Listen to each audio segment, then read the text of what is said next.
ರೋಹಿತ್, ಸನ್ನಿಧಿ, ಅನುಷಾ, ಮನಸ್ವಿ, ಮನ್ವಿ ಈ ಪಂಚ ತಾರೆಯರಿಗೆ ನಾವೊಂದು ಕರತಾಡನದಿಂದ ಸನ್ಮಾನಿಸಿಕೊಂಡೇವೆ.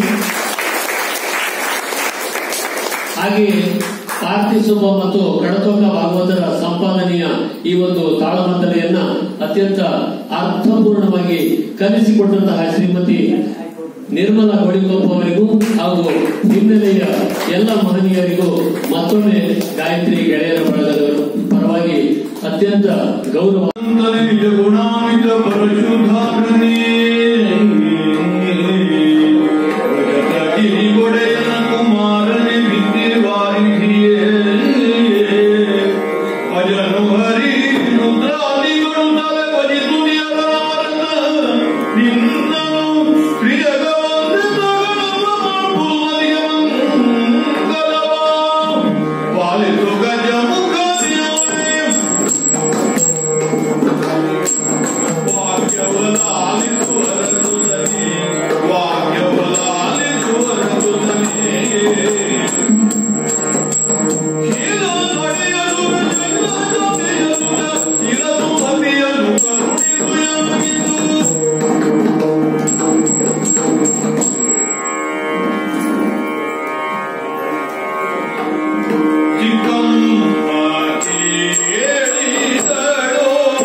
ದೇವತೆಗಳಿಗೆ ಸಮಸ್ಯೆಯಾಗಿದ್ದ ಶಂಬರಕ್ಕಸನನ್ನು ಕೊಲ್ಲುವುದಕ್ಕೆ ತಂದೆಯವರು ಮುಂದಾದ ಕಥೆಯನ್ನು ಕೇಳಿದ್ದೀರಿ ನೀವೆಲ್ಲ.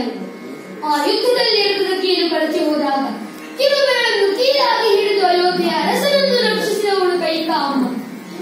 ಆಗ ಮಹಾರಾಜರೊಬ್ಬಳಿಗೆ 2 ವರಗಳನ್ನು ಕೊಟ್ಟಿದ್ದರಂತೆ. ಆ 2 ವರಗಳನ್ನು ಈಗ ಕೇಳಿದಳು ಚಿಕ್ಕಮ್ಮ. ಅದರಂತೆ ಭರತನಿಗೆ ರಾಜ, ನನಗೆ 14 ವರ್ಷ ವನವಾಸ.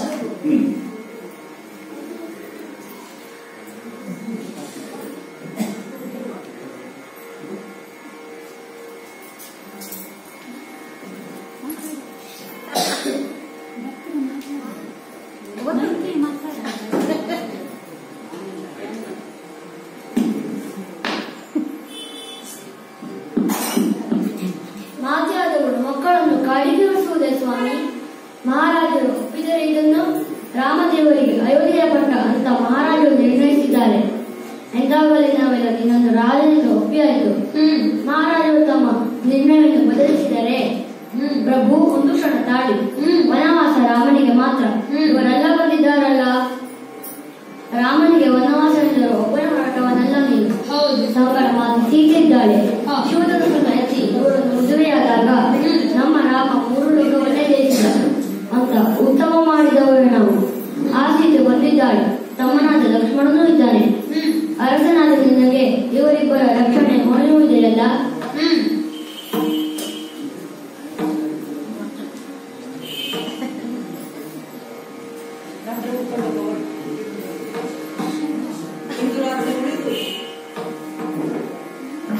ಅವರಿಬ್ಬರು ನಿನ್ನ ಕಷ್ಟದಲ್ಲಿ ಪಾಲು ತೆಗೆದುಕೊಂಡಿದ್ದಾರೆ. ನೀನು ಅವರ ಸುಖ ದುಃಖವನ್ನು ನೋಡಬೇಕಲ್ಲ.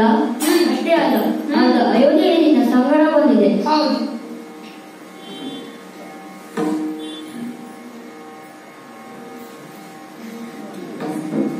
ಈ ಸಂಜೆ ಆತಿಥ್ಯದ ಭಾಗ್ಯವನ್ನು ನಮಗೆ ನೀಡಬೇಕು. ಮತ್ತೆ ಕಾಣುವುದಕ್ಕೆ 14 ವರ್ಷ ಕಾಯಬೇಕು. ಈ ರಾತ್ರಿ ನಮ್ಮ ಬದುಕಿನ ಬೆಳಕಾಗಲಿ ದೇವರೇ. ಇಲ್ಲ ಅನ್ನಬಾರದು. ನಮ್ಮ ಅನ್ನವನ್ನು ಸ್ವೀಕರಿಸಬೇಕು. ಆಗಲಿ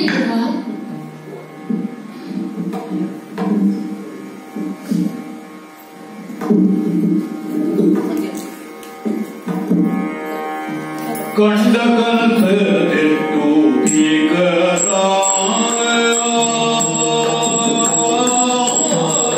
ಕಂಡ ಕನಸದೆಟ್ಟು ಭೀಕರ ಚಿತ್ತಾಲಕೊಂಡು ಬೆದರು ತಿಯನು ನೋಡು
ಅಮ್ಮನ ಬಳಿಗೆ ಸಾಗುತ್ತೇನೆ.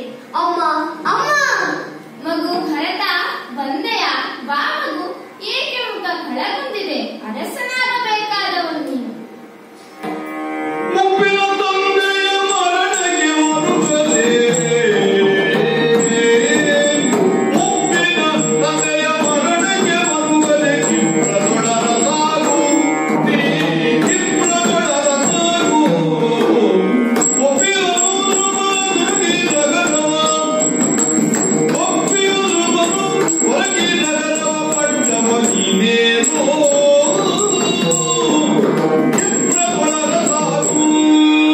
ಮಗು ಭರತ ಬಾ ಮಗು. ಏಕೆ ಮುಖ ಕಳಗುಂದಿದೆ? ಅರಸನಾಗಬೇಕಾದವನು ನೀನು. ನನ್ನ ಕನಸು ನನಸಾಗುವ ಕ್ಷಣ ಈಗ ಬಂದಿದೆ. ಓ ಬಾ ಮಗು. ಛೀ, ನೀನು ತಾಯಿಯಲ್ಲ, ಮಾರಿ ತಾಯಿಯಲ್ಲ. ತೊಲಗಲ ಕುಲಭೋಜಕ್ಕೆ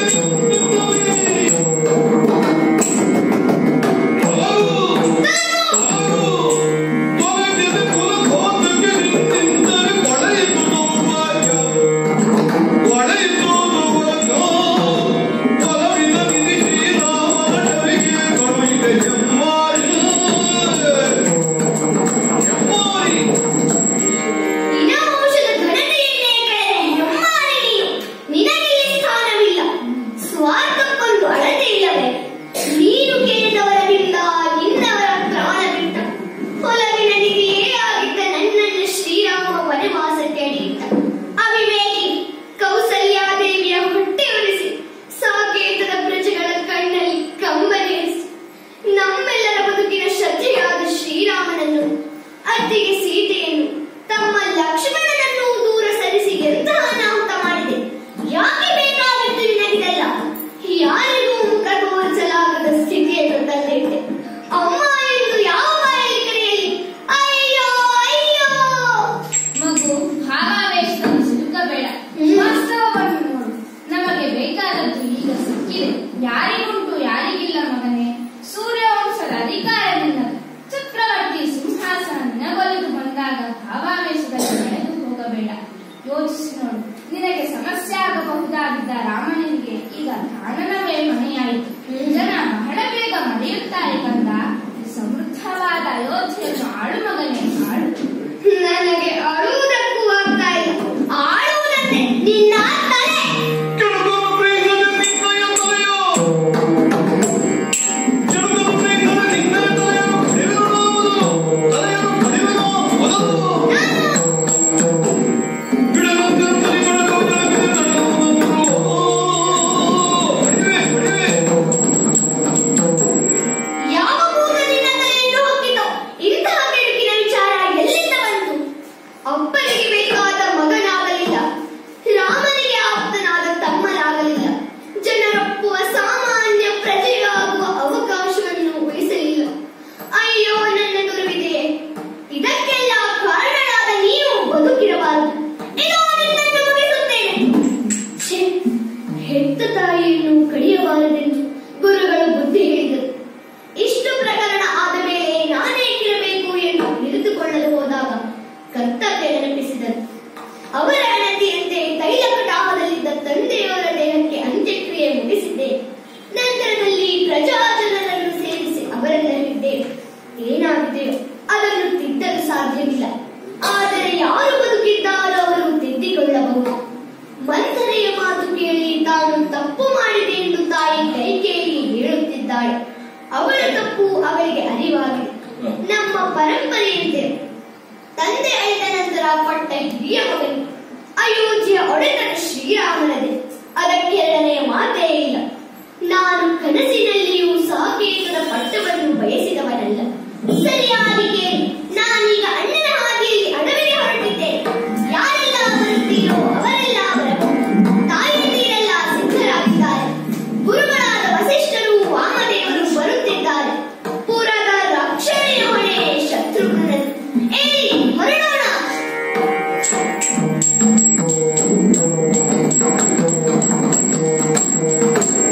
ಅಣ್ಣ, ಅನಾಹುತವಾಯಿತು. ಅಣ್ಣ ನೋಡು ಬರದೋ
ಹುಟ್ಟಿದವನು ನಾನು.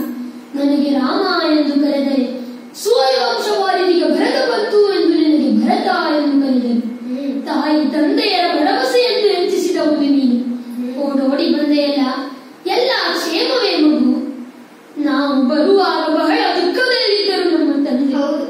ಮಾತು ತನ್ನದೆಯಾದರೂ ಮನಸ್ಸು ಒಪ್ಪುತ್ತಿರಲಿಲ್ಲ. ನೀನು ಕಾಡಿಗೆ ಹೋಗಬೇಡ ಅನ್ನುತ್ತಲೇ ಮಂತ್ರಿಯನ್ನು ಕರೆದು ರಥದಲ್ಲಿ ಬಿಟ್ಟು ಬಾ ಎಂದಿದ್ದ.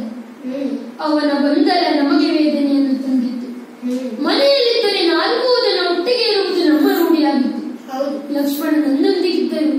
ಈಗ ನೀನು ಬಂದರು ಶತ್ರುಘ್ನನೊಬ್ಬ ಇಲ್ಲವಲ್ಲ ಎಂದೇ ಎನಿಸುತ್ತದೆ. ವಾತ್ಸಲ್ಯ ಎಂದರೆ ಅದೇ ಅಲ್ಲವೇ? ಶತ್ರುಘ್ನ ಹೇಗಿದ್ದಾನೆ? ಅಯೋಧ್ಯೆಯ ಪ್ರಜಾಜನರು ನನ್ನನ್ನು ಹಿಂಬಾಲಿಸಿ ಗಂಗೆ ತಟದವರೆಗೂ ಬಂದಿದ್ದರು. ಈಗ ಅವರೆಲ್ಲ ನನ್ನ ಆಳ್ವಿಕೆಯ ಸಹಕಾರಿಗಳಾಗಿ ಹೊಂದಿಕೊಂಡಿದ್ದಾರೆ. ಎಲ್ಲ ಕುಶಲವೇ ಭರತ? ಓಹೋ, ಅಯೋಧ್ಯೆಯೇ ಬರುತ್ತಿದೆ. ನಾನೊಬ್ಬನೇ ಮಾತನಾಡುತ್ತಿದ್ದೇನೆ, ನೀನು ತಲೆ ತಗ್ಗಿಸಿ ನಿಂತಿದ್ದೀಯ. ಏನಾಯಿತು? ಭರತ ಭೂಮಿಯ ಮುದುಕಿಗೆ ನಮ್ಮ ಜೀವನವೇ ಮಾನದಂಡ.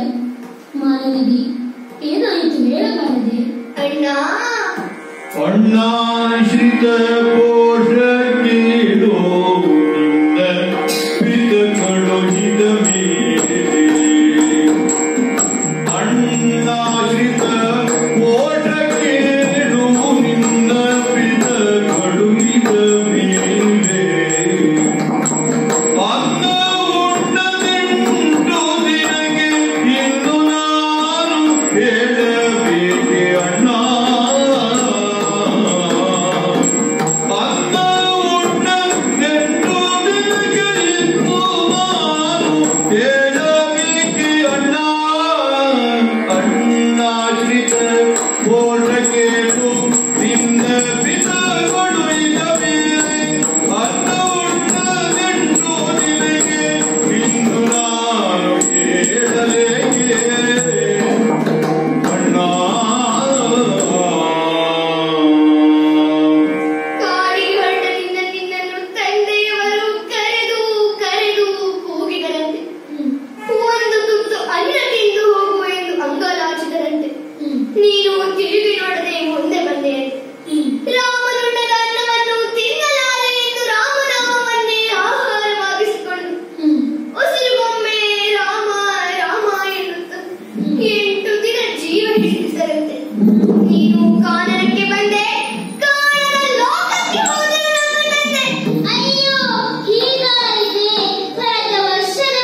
ಆಸೆಯಿಂದ ಇವರೆಲ್ಲರೂ ನನ್ನ ಜೊತೆ ಬಂದಿದ್ದಾರೆ.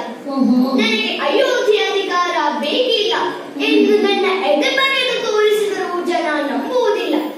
ಅಹಲ್ಯೆಯನ್ನು ಉದ್ಧಾರ ಮಾಡಿದ ಪಾದದ ಸೇವೆ ಮಾಡಿದರೆ ನನ್ನ ಪಾಪ ತೊಳೆದಿತ್ತು ಎಂದು ಭಾವಿಸಿ ಬಂದಿದ್ದೇನೆ. ದೂರ ಮಾಡಬೇಡ, ನೀನು ಬಂದರೆ ಅಯೋಧ್ಯೆಗೆ ಹೋಗು, ಅದಿಲ್ಲವಾದರೆ ನನಗೂ ವನವಾಸ ಬೇಡ.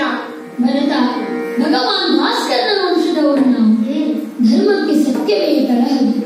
ಕೈಕಾದೇವಿಯನ್ನು ಮದುವೆಯಾಗುವಾಗ ದಶರಥನ ಸಂತಾನಾಪೇಕ್ಷೆ ಎನ್ನುವುದನ್ನೇ ಬಿಂಬಿಸಲಾಗಿತ್ತು ಎನ್ನುವುದು ಮುಖ್ಯ. ಅವಳೊಬ್ಬನಿಗೂ ಅದು ಸಮ್ಮತವಾದ ಮಾತಾಗಿತ್ತು. ಇದು ಸತ್ಯ.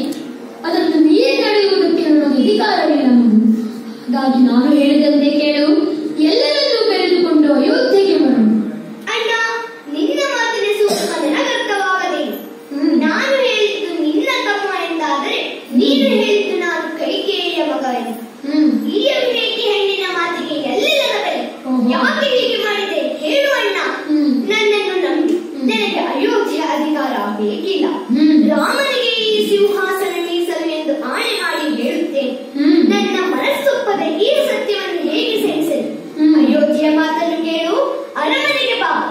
ಕನಸಿನಲ್ಲಿ ಕಂಡುದನ್ನು ಪ್ರತ್ಯಕ್ಷದಲ್ಲಿ ಆಚರಿಸಿದವನು ಹರಿಶ್ಚಂದ್ರ. ಪರಂಪರೆಯ ಜೀವಂತ ಪ್ರವಾಹ. ಅಯೋಧ್ಯೆಯನ್ನು ರಾಮನಾಡಿದರೇನು, ಭರತನಾಡಿದರೇನು, ಪ್ರಜೆಗೆ ಉತ್ತಮ ಆಡಳಿತ ಬೇಕು ಅಷ್ಟೇ. ಆರಂಭದಲ್ಲಿ ಅವರ ನಿರೀಕ್ಷೆ ಹುಸಿಯಾಯಿತೆಂಬ ಬೇಸರ ಇರಬಹುದು. ಆದರೆ ದಿನಗಳೆದಂತೆ ದಶರಥನ ಮಗ ಆಳುತ್ತಿದ್ದಾನೆಂಬ ಸಮಾಧಾನ ಅವರಿಗೂ ಬರುತ್ತದೆ. ಹೋಗು ಅಯೋಧ್ಯೆಗೆ. ಅಣ್ಣ, ಹೌದಲ್ಲ, ನಾವು ನಾಲ್ವರಲ್ಲಿ ಯಾರು ಆಳಿದರೂ ಆಗುತ್ತದಲ್ಲವೇ? ಹಾಗಾದರೆ ನಾನು ವನವಾಸ ಮಾಡ್ತೇನೆ, ನೀನು ಅಯೋಧ್ಯೆಗೆ ಹೋಗು. ಯುಕ್ತಿ ನನ್ನನ್ನು ಕಟ್ಟಿ ಹಾಕು ಯತ್ನ ಮಾಡುತ್ತೀಯ. ನಾನು ವನವಾಸಕ್ಕೆ ಬರುವುದು, ನೀನು ಪಟ್ಟವೇರುವುದು ನಿರ್ಣಯವಾದದ್ದು ನಮ್ಮ ತಂದೆಯವರು ಇರುವಾಗ. ಈಗ ಅವರು ಇಲ್ಲಿಲ್ಲ. ನನಗೆ ವನವಾಸ ಈಗ ಕರ್ತವ್ಯವೋ, ನನಗೆ ಆಳಿಗೆ ಕರ್ತವ್ಯ. ಅಣ್ಣ, ಅರಮನೆಯೊಳಗಿನ ಮಾತು ಏನಾದರೆ ಹಿರಿಯವನಿಗೆ ಪಟ್ಟವಾಗುವುದು ಪರಂಪರೆ. ನೀನು ಜ್ಯೇಷ್ಠನಷ್ಟೇ ಅಲ್ಲ, ಶ್ರೇಷ್ಠನೂ ಹೌದು. ಅಪ್ಪನಿಗೆ ವಸಿಷ್ಠರು ಹೇಳಿದ ಮಾತೇನು? ಲೌಕಿಕದಲ್ಲಿ ರಾಮ ನಿನ್ನ ಮಗ, ಆದರೆ ಅವನು ಲೋಕೋತ್ತರಗಳ ಸಾಮರ್ಥ್ಯಗಳನ್ನು ಹೊಂದಿದವನು. ಆದ್ದರಿಂದ ನೀನು ಆಳುವುದಕ್ಕೆ ಹೆಚ್ಚಿನ ಅರ್ಹತೆಗಳನ್ನು ಗಳಿಸಿದವನು. ರಾಮನಿಗೆ ಚಕ್ರವರ್ತಿ ಪೀಠ ಸ್ವಯಾಜಿತ, ಪರಂಪರೆ ಹಂಗಿಲ್ಲದೆ ಆಳುವ ಅಧಿಕಾರ ನಿನ್ನದು. ನೀನು ಪ್ರೀತಿಯ ಒತ್ತಾಯದಿಂದ ಕತ್ತು ಹಿಚ್ಚಬೇಡ. ನೀನಿನ್ನೂ ಹಠ ಮಾಡಿದರೆ ನಾನು ಅಪ್ಪನಿಂದಲೇ ಮಗನಿಗೆ ಅಯೋಧ್ಯೆಗಂತೂ ಹೋಗಲಾರೆ. ಕೈಕೇಯಿಯ ಮಗನಿಗೆ ಅಲ್ಲಿ ಗೌರವವಿಲ್ಲ ಅಣ್ಣ. ಭರತ, ಕೈಕೇಯಿಯ ಮಗನೆಂದು ಮತ್ತೆ ಮತ್ತೆ ಹೇಳುವುದೇಕೆ? ನನ್ನ ತಮ್ಮನೇ ಹೌದಲ್ಲವೇ? ಅವಕಾಶ ಕೊಟ್ಟರೆ ಎಷ್ಟು ಮಾತನಾಡುತ್ತೀಯ. ಇಂತಹ ವಾದದಿಂದ ಬದುಕನ್ನು ಗೆಲ್ಲಲಾಗುವುದಿಲ್ಲ. ನನಗೆ ವನವಾಸನೆಗೆ ಕರ್ತವ್ಯವೋ, ನನಗೆ ಆಟಿಗೆ ಕರ್ತವ್ಯ. ಈಗ ಅಯೋಧ್ಯೆ ನಿನ್ನ ಸೊತ್ತು, ಅದನ್ನು ನೀನೇ ಆಳಬೇಕು. ಆಯ್ತು ಅಣ್ಣ, ಅಯೋಧ್ಯೆಯ ಅಧಿಕಾರ ನನ್ನದೇ ಎಂದು ಒಪ್ಪುತ್ತೇನೆ. ಇದು ನನ್ನ ತಮ್ಮನ ಮಾತು. ನೀನು ಒಳ್ಳೆಯವನು ಅಣ್ಣ. ಅಯೋಧ್ಯೆಯ ಅರಸನಾಗಿ ನಿನಗೆ ಪಟ್ಟವನ್ನೇನು ಎಂದು ಆಜ್ಞೆ ಮಾಡುವುದಿಲ್ಲ. ನನ್ನದಾದ ಅಯೋಧ್ಯೆಯ ಅರಸೊತ್ತಿಗೆ ನಿನ್ನ ಪಾದದಲ್ಲಿ ಹಾಕಿದ್ದೇನೆ. ಈ ಅವಕಾಶವಾದರೂ ನನಗಿದೆಯಲ್ಲ ಅಣ್ಣ, ಇದನ್ನು ಅಲ್ಲಗಳೆಯಬೇಡ. ಅರಮನೆ ಅಧಿಕಾರದ ಪರಿಧಿಯಿಂದ ಬಂದು ಮಾತನಾಡುತ್ತಿದ್ದೇವೆ. ಆನು ಜ್ಯೇಷ್ಠ, ನಾನೇ ಶ್ರೇಷ್ಠ ಎಂದು ನೀನೊಪ್ಪಿದ ಮೇಲೆ ನನ್ನ ಮಾತನ್ನು ನಡೆಸಬೇಕು. ನನ್ನ ತಮ್ಮನೇ ಹೋದಾದರೆ ಇನ್ನೊಂದು ಮಾತಿಲ್ಲದೆ ಹೋಗಿ ಅಯೋಧ್ಯೆಯನ್ನು ಆಡು. ಆಯ್ತು ಅಣ್ಣ, ನೀನೆಂದಂತೆ ಅಯೋಧ್ಯೆಗೆ ಹೋಗುತ್ತೆ. ಸರಿ. ಅಯೋಧ್ಯೆಯ ಆಡಳಿತವನ್ನು ನಡೆಸುತ್ತೆ. ಒಮ್ಮೆ ಒಂದೇ ಬಾರಿ ಅಯೋಧ್ಯೆ ನನ್ನದು ಎಂದು ನೀನು ಹೇಳಬೇಕು. ಆಯ್ತಪ್ಪ, ಅಯೋಧ್ಯೆ ನನ್ನದು. ಸಮಾಧಾನವಾಯಿತೆ. ಈಗ ಏನು ಕೇಳಿದರೂ ಕೊಟ್ಟೇನು. ಆಯ್ತು, ಸಂತೋಷವಾಯಿತು. ರಾಮನ ಅಯೋಧ್ಯೆಯನ್ನು ಭರತನಾಡುತ್ತಾನೆ. ಭರತನಾಡುವುದು ಅಯೋಧ್ಯೆಯನ್ನಲ್ಲ, ರಾಮನ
ಮನುಷ್ಯ, ಮನಸ್ವಿ, ಮನ್ವಿ ಈ ಪಂಚ ತಾರೆಯರಿಗೆ ನಾವೊಂದು ಕರತಾಡನದಿಂದ ಸನ್ಮಾನಿಸಿಕೊಂಡೇವೆ.